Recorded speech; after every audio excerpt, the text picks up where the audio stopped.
Okay, picture the scene. It's 1908. You have a young 20-something reporter from the backwoods of Virginia. Broke. Inexperienced. Totally. And he somehow talks his way into the office of Andrew Carnegie. Who, we should say, wasn't just rich at that time. He was, essentially the architect of the American industrial economy. Right. And this kid, Napoleon Hill, he thinks he's there for a standard interview, a puff piece. But Carnegie just flips the script. He looks this kid in the eye, offers him a job. And it's the weirdest job offer in history. He basically says, I want you to spend the next 20 years organizing a philosophy of success. And here's the kicker. Go on. I won't pay you a dime. 20 years, unpaid. I mean, most people would have laughed and walked right out. But Hill said yes. And that one decision, it eventually birthed Think and Grow Rich. Which is arguably the grandfather of all self-help books. I think we need to be a little careful with that label, though. Self-help today can sound, bit soft, purely motivational. That's fair. What Hill produced was more like an algorithm. He spent those 20 years interviewing over 500 of the most successful people on Earth. We're talking Ford, Edison, Rockefeller. He was trying to decode their source code. Exactly. And that's what we're doing today. We are taking a deep dive into that source code. We're going past the catchy quotes and really looking at the mechanics he laid out. But before we even get to the grow rich part, we have to talk about the title. It kind of screams greed, doesn't it? It does, and I think that puts a lot of modern readers off. But Hill is very specific in the book. He defines riches really broadly. Right. Yes, money is part of it. But he lists things like peace of mind, family harmony, spiritual values. He calls those equal forms of currency. His argument is that if you have millions in the bank but your mind is just a chaotic mess, then you aren't rich. You're just a wealthy failure. So let's get into the foundation. The book has 13 principles, but the first one, the absolute starting point for everything, is desire. But we have to be so precise here. He doesn't mean wishing. He's not talking about, I'd like to win the lottery. No, he uses the term burning desire. An obsession. Something so strong it just drowns out everything else. And the prime example he uses for this is the story of Edwin C. Barnes. This story is just wild. It is. So Barnes wanted to work with Thomas Edison. Not for him, with him, as a partner. Which was a completely delusional goal at the time. Barnes was a nobody. He had no money, no real education, nothing. He didn't even have money for the train ticket. No, he rode a freight train. The book calls it blind baggage. He shows up at Edison's lab looking, for all intents and purposes, like a tramp. I mean, can you imagine that today? You show up at SpaceX unwashed, and you tell the receptionist you're there to be Elon Musk's business partner. Security would have you out of there in 5 seconds. Exactly. But Barnes gets in, and Edison actually said later that, yeah, the kid looked like a tramp, but there was something in his face. A look that said he would not stop until he got what he came for. So Edison gave him a job. But not a partnership. Not even close. He gave him a broom. Menial labor. Right. And this is where most people would have quit. Barnes spent months, maybe years, sweeping floors. But in his own mind, he wasn't a janitor. He was a partner in training. Yes. He didn't say, I'll try this for a bit, and if it doesn't work out, I'll go do something else. He burned his bridges. That concept is so aggressive. It's this idea that you have to completely cut off any possibility of retreat. It's psychological leverage. If you have a safety net, your subconscious mind knows it can fall. But if there is no net, if it's succeed or perish, your mind finds resources you never knew you had. And Barnes finally got his break with the Edison dictating machine. The Ediphone. The sales team hated it. They said it couldn't be sold. And Barnes said, I can sell it. He got the exclusive rights and made a fortune. He literally thought his way from a freight train into a partnership. Yeah, and Hill insists this isn't just luck. He lays out a very specific 6-step protocol for this. Yes, the 6 steps. I want to drill into this because people always skim this part. They do, because it sounds like homework. But it's the operating system. Yeah. Step 1, fix the exact amount of money you desire. And step 2 is the one people hate. Determine exactly what you intend to give in return. That's the friction point. Yeah. We all want the reward, but Hill says you have to write the check first. There's no such thing as something for nothing. You have to define the service, the product, the sacrifice. You contract that price in advance. Right. So you set the amount, you set the price you'll pay, you set a date, you create a plan. Then comes step 6, which is the weird one. Read the statement aloud twice a day, morning and night. It sounds a little manifestation-y. So why? What's the logic here? It's programming. Yeah. Hill argues your subconscious mind is, well, gullible. It accepts any instruction you give it with emotion. By reading it aloud, you're not just reminding your conscious mind. You're giving a direct command to your subconscious. You're tricking your brain into believing the goal is already a reality. So it's less about magic and more about, say, cognitive filtering. So once your brain believes I am wealthy, it starts to notice opportunities for wealth you would just ignored before. Precisely. But desire isn't enough if you quit when things get hard. Which brings us to persistence. And the story of R.U. Darby, the 3 feet from gold guy. Oh, this story is painful. It's a tragedy that became a lesson. Darby's uncle gets gold fever. They stake a claim. They find a vein of gold. They buy machinery, they start digging, and they're making money, and then the vein just disappears. Just gone. They drill desperately. Nothing. Finally, they quit. They sell all the machinery to a junk man for a few $100s and go home defeated. But the junk man wasn't just a junk man. He was a strategist. The first thing he does is call a mining engineer, an expert. He sought out specialized knowledge. Exactly. The engineer looks at the fault lines and says, the vein didn't disappear. The earth just shifted. The gold is exactly 3 feet from where they stopped drilling. 3 feet? That is just nauseating to think about. The junk man made millions. But the key is that Darby failed because he relied on his own limited judgment. The junk man succeeded because he hired an expert. Darby did learn from it, though. He went into life insurance and became a top seller. Because he kept telling himself, I stopped 3 feet from gold, but I will never again stop just because a man says no. He transmuted that failure. But there's another story about persistence that I love. The 50-cent lesson. Ah, yes.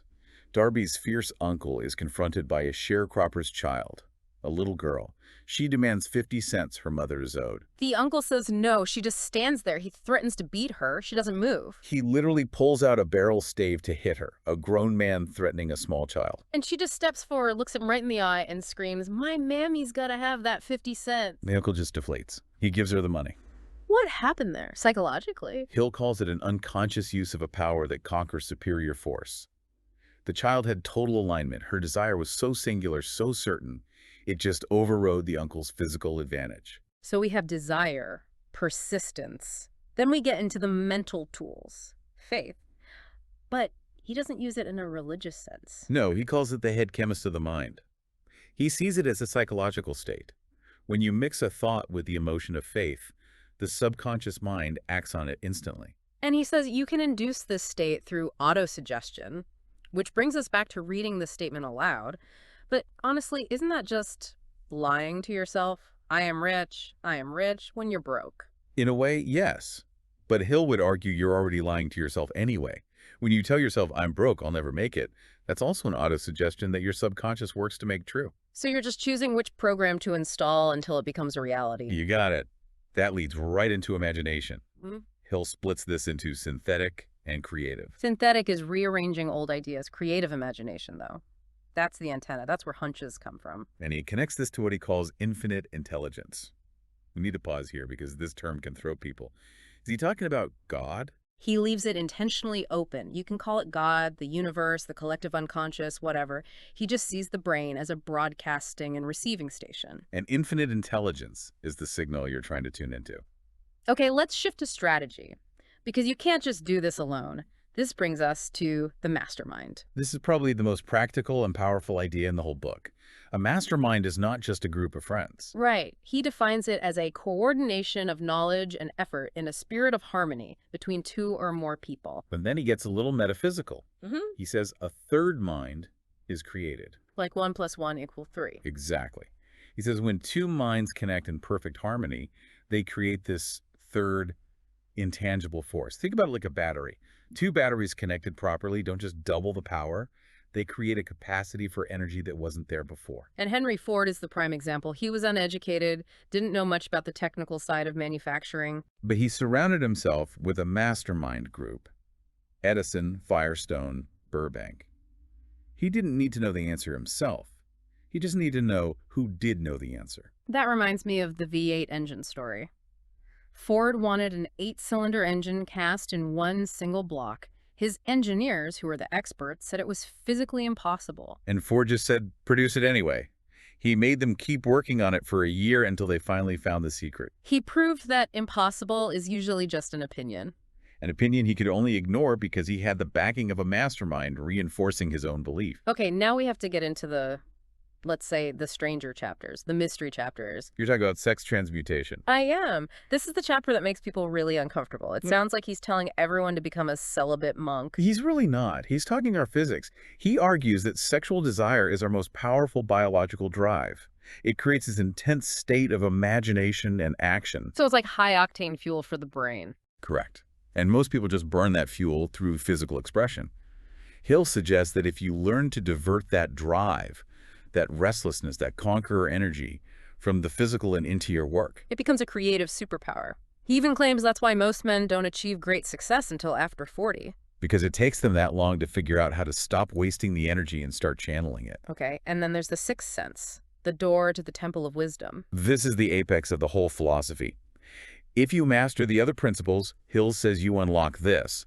It's when the receiving set of your brain is fully tuned. You get hunches, inspirations, warnings. And this leads to the part where I honestly thought, is this guy for real? The invisible counselors. It is unique. He says he held imaginary meetings every single night. With a cabinet of 9 men, Emerson, Paine, Edison, Darwin, Lincoln, Napoleon, Ford, and Carnegie. And to be clear, these people were not in the room. Most of them were dead. Correct. It was a mental simulation. He'd close his eyes, imagine them sitting at a table, and he would run the meeting. He'd ask them for advice. He would.